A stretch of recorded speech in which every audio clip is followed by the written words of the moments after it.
I'll be quite honest with all of you today. I don't know where to begin. I have no idea how this is all going to play out, but we are watching some very, very serious events unfold in these markets. And that's not to say that the markets are going to crash tomorrow or next week, but these markets are fearing something. These markets are, to me, sending a warning that something is not right. Dow Jones, earlier this morning, was up over 600 points. It finished in the red, down 7.5 points. I mean, these 700, 800, 900, 1,200 point swings, this is not normal.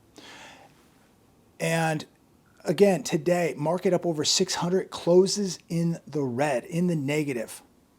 S&P down today. NASDAQ down 189 points. Russell 2000 down 45 points. But the great news today that they rolled out early this morning that I think that they thought was going to ignite everything and get these markets to peak. The GDP coming in at 6.9%. And I looked at that, and it sounds great. It looks great. GDP up 6.9%. Wow, it's an incredible fourth quarter. But let's not forget the $6 trillion they injected into the economy and into the financial system. I would hope that we would see some great number in GDP, like 6.9%. But again, it's all fake. It's an illusion. It's all artificial, because we injected over $6 trillion into the financial system, into the economy, and this is all we got. This number is fake, ladies and gentlemen, yet the markets went down today. It wasn't enough good news to keep these markets in the green, down in the red across the board. But we're supposed to care about 6.9% GDP. What about the 7% inflation, which we really know is 15% inflation? No talk about that. What about energy costs? What about the $30 trillion in debt? What about the 107 million people not in the labor force? What about the 260,000 first-time jobless claims that we got today? I think at some point, the world is going to see that the U.S. economy isn't what we're telling everybody it is. We're telling the consumer, we're telling the world that the U.S. economy is roaring back, it's strong. We're even telling the weak consumer that the consumer's strong, that the job growth is at a record pace. I mean, if you listen to some of these people on the television, you would think that we were living in the Industrial Revolution, that everything was just booming. Quite the opposite. We go back to 2008. The federal debt was $9.7 trillion. The Fed balance sheet was between 1.3 and 2.25 trillion dollars. We had an interest rate around 5%. Today, we're looking at $30 trillion in debt, 0% interest rates, a Fed balance sheet at $9 trillion, and inflation at 7%. According to the government, we know it's over 15%. Sorry, ladies and gentlemen, there is no easy way out of what we are in right now. We are in a mess. We are in a disaster, and there is no way out. There is no way you can print your way out of this mess. You cannot lower interest rates any farther. You can print all you want. It's not going to get us out of this mess. We're in big trouble. Real quick, gold and silver hammer today. And what I believe is happening in gold and silver is they're anticipating interest rates to rise probably in March. But sooner or later, the precious metals market will figure out that at most, we're going to see interest rates at 2% this year, at most, while we have inflation at 7+%. So we're still going to see minimal 5% inflation, right? I think it's going to be much higher than that. And in the real world, at 15%, and 2% interest rates, that's 13% inflation. So the metals market will figure that out. Inflation isn't going anywhere anytime soon. In fact, we're going to see more inflation than ever, and inflation is going to continue to rise with these tiny interest rate hikes. This is like spitting in the ocean, okay? It's going to mean absolutely nothing, but it will mean, obviously, something if you're borrowing money to buy a car, using a credit card, taking out a mortgage. It's going to mean something for that. But in the big picture of things, it's going to do nothing to this surging inflation. The hedge today, Fed's Fisher says market must take off beer goggles because Powell's not coming to the rescue. And this maybe this is what the markets are fearing, that now they're talking maybe 5 rate hikes this year instead of 3 or 4. Now I'm hearing that the first rate hike is going to be a 0.5 point instead of a 1/4 point. But getting back to what Mr. Fisher says here, he says the market has been wearing beer goggles for the longest possible time, and they just assume the Fed's going to bail them out. Everything looks beautiful because money was free. We said this the other day. You take the punch bowl away from these markets, they're in very, very big trouble. And again, I cannot believe what I'm watching take place in these markets in 2022. It really an incredible roller coaster ride. And it seemed, I mean, this thing, they were fighting back to get this thing in the green so hard in the last 15 minutes. It was going negative, positive, negative, positive, negative, positive, back and forth like a ping pong ball. But it finished in the red. But there's no doubt the plunge protection team and the Fed is still in these markets buying. There's no other way to explain how we've seen some of these comebacks. December U.S. durable goods orders tumbled most since 2020. Again, the Dow was up 600 points on this news today. No doubt the Fed is still pumping money into these markets. 260,000 first-time jobless claims. We got that number today. Market was up 600 points. I mean, the news is not improving. I don't see the light at the end of the tunnel. Obviously, the only light I see is from a locomotive, and it's coming straight at us head on. The Hill today, trade deficit tops $1 trillion for the first time. How in the world can this not really impact the markets? Trade deficit tops $1 trillion for the first time. Think about that. We are in big trouble, ladies and gentlemen. December trade deficit hit $101 billion. We are so reliant on the world to ship cheap goods over to America. It's pathetic. It really is. I think the only way you can get out of a depression, the only way you can pay down debt is, first off, we got to stop spending money. This country, this system cannot stop spending money. There is so much waste. And we continue to spend and spend and spend, and we're going deeper into debt, and we're printing more money. And now we've got a real problem on our hands. And this trade deficit is only going to get worse. And our dependency on the world is only going to get worse. And it's really sad. It's pathetic to look at these numbers. But again, going back to what I was saying, I think the only way you can get out of a depression is stop spending, and you must begin manufacturing. People must get back to work. They need real wages. We got to get inflation under control. We need our currency has to have purchasing power. We've lost so much purchasing power that minimum wage of $15 an hour now is nothing. Nobody can live on $15 an hour, at least not where I live, okay? Nobody can live on $15 an hour in Southern California, especially when super unleaded is $5.19. LA, parts of LA, $6. And we're going to see oil continue to spike. We're going to see $100 a barrel oil in 2022. And food prices, energy prices, rent.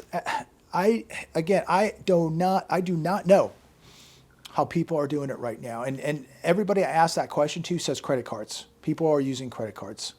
Freight rates from Asia to the West Coast are up 250%. Asia to the East Coast up 185%. So those cheap products, those once cheap, are no longer cheap because now just to ship them from the East to the West is now up 250%. And you're paying for that, I'm paying for that.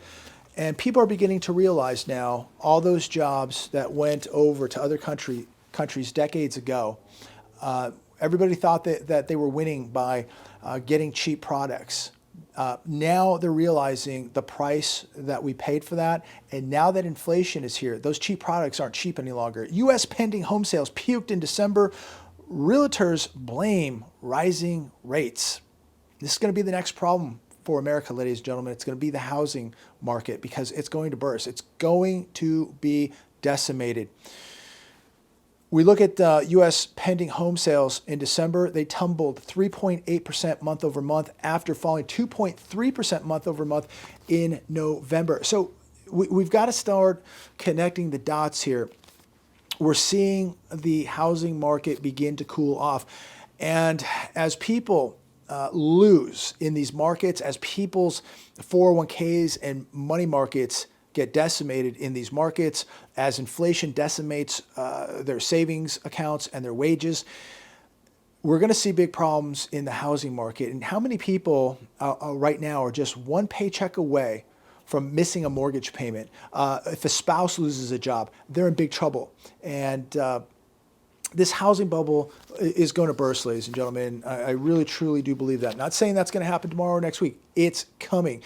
And you could see this a year or two ago already developing. Look at what was happening 2 years ago and 3 years ago to commercial real estate. It was only a matter of time before it started happening in residential real estate.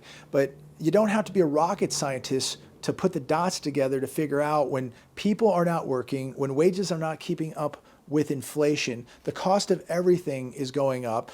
We've got automobiles, new and used, at all-time highs. And it's just a matter of time before people just cannot squeeze any more juice out of the lemon. And they're either not going to make the payment on their house, or they're going to sell the house and downsize. But something is going to happen here. And we don't hear anything about the eviction mess that we were hearing so much about months ago, and the rent moratoriums ending. What's happening with evictions? There must be a surge of landlords putting homes on the market now. So we don't hear anything about that. There's so much going on behind the scenes that we do not hear about. And they don't want to scare anybody. They don't want to really tell you what's happening in this housing market because everybody will be rushing to the exits. Everybody will be selling. You got over 500,000 people right now in negotiations with their banks in loan modifications because of the forbearance ending, the mortgage forbearance ending. And so what's going to happen to those people? How many of those people are just going to have to sell? And how many of those people are going to be able to afford to stay in those homes? I think a lot of those homes are going to go up for sale. People figuring that we're at near all-time highs now, or at all-time highs. So this is the only way that they're going to get out of this is by selling the house because it can't make up for the year of missed payments. So the whole thing is a mess. Another article today. This comes from CNN. Oscar Mayer hot dogs and Velveeta cheese will get more expensive. What a surprise. Now, there are people out there that might just say, who cares? I don't care about the price of hot dogs or cheese. But the family of four might care. The family of four who has a household income of $50,000 might actually care about the cost of hot dogs and cheese because this is going to make a difference in their life. Because not only is it cheese and hot dogs, it's beef, it's chicken, it's fish, it's cereal, it's bread, it's a can of beans, it's vegetables, it's a head of lettuce. It's all going up. And when a family of four goes grocery shopping and say, it costs $200, well, now, it's going to cost $250 because it's 10 cents there, 50 cents there, $3 there, another dollar there, 12 cents there. It all adds up. And so that bill goes from 200 to 250. And when people are on a budget, when people have 4 kids, every penny counts. And let's not forget, $5 to put gas in their car just to get to the grocery store. Surging Dow erases post-Powell losses as rate hike odds soar. Somebody wrote today that there's no way that they're going to raise rates. People are in denial. They're raising rates. Now, that could be 25 basis points, could be 50 basis points on the first rate hike. There will be multiple hikes. They could reverse course and bring back QE and put us back to 0% interest rates. That could happen. But there are people out there that are in such denial. They have to be, because they've been gambling in these markets. They know what this is doing to the markets right now. The markets know that rate hikes are coming. Scary thing is, why do we not have rate hikes right now? They should have raised rates yesterday without a doubt. In fact, they should have raised rates minimally a half percent yesterday, even more, and just got it over with. They didn't do that. And the markets, they know it's coming. And what's scary is these markets are in such bad shape that they're fearing a 25 basis rate hike. That's how bad this really is. And there are people out there denying that this is going to happen because they know that this is going to affect their ability to borrow money. It's going to affect the stock market. This is pulling the punch bowl away from Wall Street, and they know what comes next. This could really, really affect Wall Street. But look, if there's a choice here, they either affect Wall Street or they affect Main Street, and we're going to find out what they do. If they reverse course and start printing up a ton of money, this will affect Main Street. This will affect the dollar and your purchasing power. We will see inflation go absolutely ballistic. What they're doing right now with the talk of raising rates, they're going to try to get some type of control on this inflation. But again, this is spitting in the ocean if they do 2% this year. So I don't know what to make of this, but these people who still are in denial that rate hikes are coming, I don't know what's wrong with you. But right now, there's an 80% chance for a 5th rate hike and a 30% chance that the first rate hike is going to be 50 basis points. Why the stock market hates the idea of rising interest rates? Well, they did an article right here on CNBC, because it's pulling the punch bowl away from the market. Borrowing costs will go from 0 to wherever. Businesses and consumers will pay more to borrow money. Mortgages, credit cards, auto loans, and other debt will become pricier as banks and lenders raise borrowing costs. This will put pressure on the economy. I want to close out with this last article that just came out about an hour ago on CNBC. Robinhood shares tank 15% after it loses active users. Forecasts weak revenue. Monthly active users fell to 17.3 million from 18.9 million. And why do you think that is? I believe, comment down below, let me know your thoughts, but I believe it's because this free money, the stimulus money, the benefit money, the child tax credit money, all this has dried up. And now people don't have the money to gamble. How many people were just paid to sit at home, getting paid $1,000 a week to sit at home, making more money sitting at home than they were at their jobs, going, oh, I think I'm going to speculate. In other words, gamble on my new Robinhood account. And I wonder what all these Robinhooders are saying now as they've been decimated. And now they don't have the gambling money to walk up to the poker table and gamble. And we're now seeing the effects of this with Robinhood. So it's amazing. You take the free money away, you take the punch bowl away, and it's amazing how quickly the economy and the stock market changes.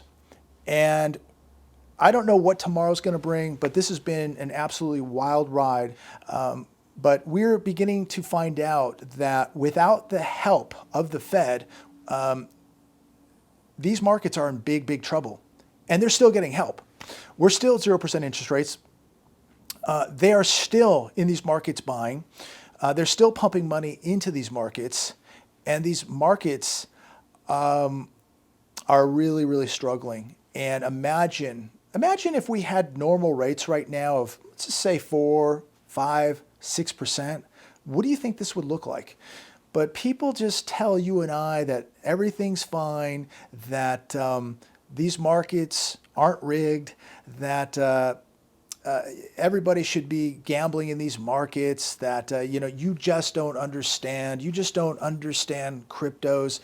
I understand what a Ponzi scheme is, and I understand what rigged markets are. And we're watching a lot of Ponzi schemes and a lot of rigged markets, and we're watching what happens when there is no free money. Because these markets and these Ponzi schemes cannot stand on their own 2 feet. You take the training wheels off these markets, the bicycle crashes really, really fast.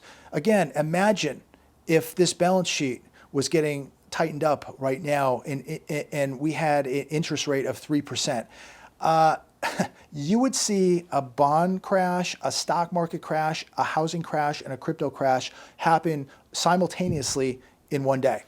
I don't even think we could comprehend how fast these things would go and hit the floor. They would drop like a falling rock out of an airliner. So I'm going to leave it there today. Tomorrow should be another interesting day. They're doing everything they can to keep this thing chugging along, and they're in big trouble.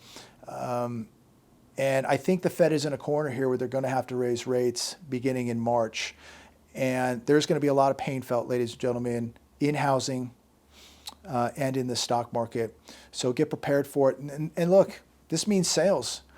Get your debts paid off, get some cash on the sidelines. Great day to buy precious metals on sale, especially gold. I think gold is really the place to be right now, and it's on sale. And that's what I'm going to continue buying. And that's not financial advice. That's what I'm doing. That's what my friends are doing. That's what a lot of people are doing right now, buying what's on sale and what is not overvalued. A lot of people are believing that the stock market's on sale because it's been down the last 2 weeks. This is nothing. And that doesn't mean that it can't bounce back tomorrow and next week and next week. Of course it can. If they come back and print a lot of money and throw out a ton of good news out there, yeah, they can wrestle it back. But you know, and I know that these markets are on borrowed time. These markets are full of hot air. These markets want to burst. They want to collapse. And it is all being held together right now by the Fed and by the television. So it is going to break at some point. Don't know when that's going to be, but this has been in the making over the past few years. It's amazing how long they've been able to keep this thing alive and on life support.